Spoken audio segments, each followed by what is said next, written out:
Star Wars Battlefront II in 2023. The game is still very much alive. In fact, I would say the game is still thriving in most game modes and platforms, especially when you consider that the last update dropped almost 3 years ago today.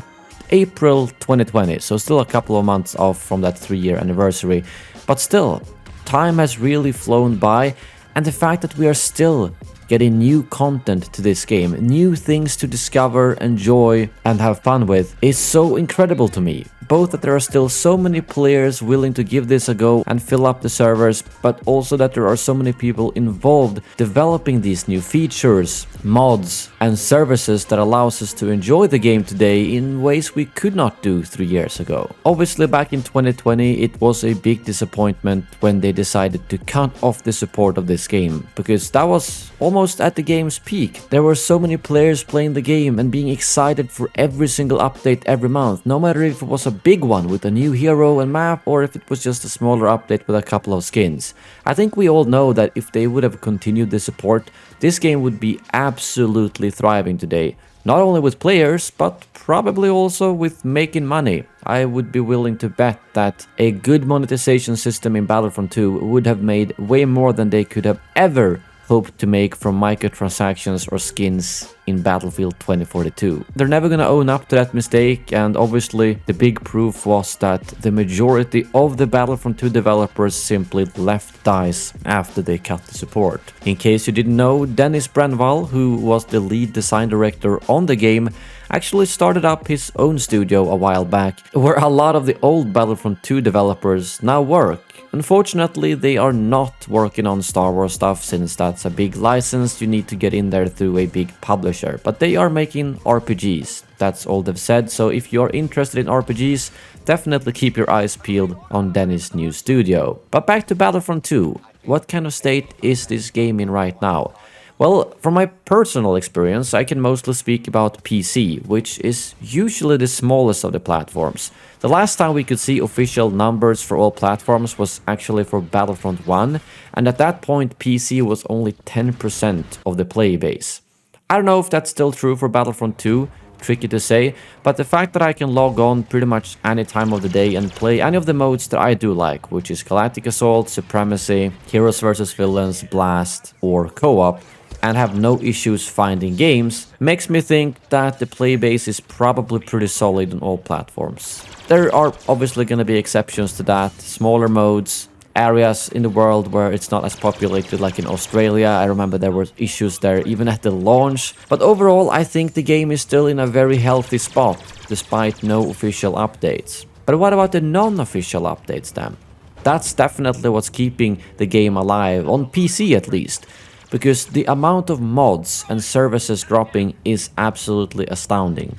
In my video last year, I talked about the Kyber servers, which is the biggest breakthrough of Battlefront 2's history when it comes to modding, I would say. Because it allows us to create our own custom servers, host them, and have people join. So it's basically like private matches from Battlefront 1. The big difference being that we can have all mods here. Gameplay altering mods without having any worries of being banned, which means we basically got Battlefront 2.5, I would gladly call it, because these mods add so much content, heroes, characters, weapons, that it makes it feel like we've received 10 official updates. The biggest mod right now is Battlefront Plus. I would say there is also the Battlefront 2022 mod, which I covered last year, but the Battlefront Plus mod is the one that has officially partnered with the Kyber servers, and that just less than a month ago received a brand new update, which includes heroes like Maz Kanata, Commander Cody, and characters like the Aqua Droid and the Guavian Death Gang, on top of a bunch of new cool skins,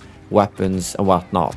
And that's just what they added with this update. In the base mod, you can see that there's already probably 10 new blasters for each class, and like 10 new heroes on both sides. I would say it at least doubles the content of the base game when it comes to skins, heroes, characters, and weapons, and star cards. Meaning that you can play these full-out Supremacy matches without seeing a single character that is in the base game, depending on what people select. But theoretically, you can have only heroes that are brand new, only reinforcements that are brand new, and only blasters that are also brand new. And some of these are so unique, whether it's a Geonosian Sonic Blaster or whatever it's called, or unique grenade launchers. And personally, I really like the Galar, which arrived in the latest update.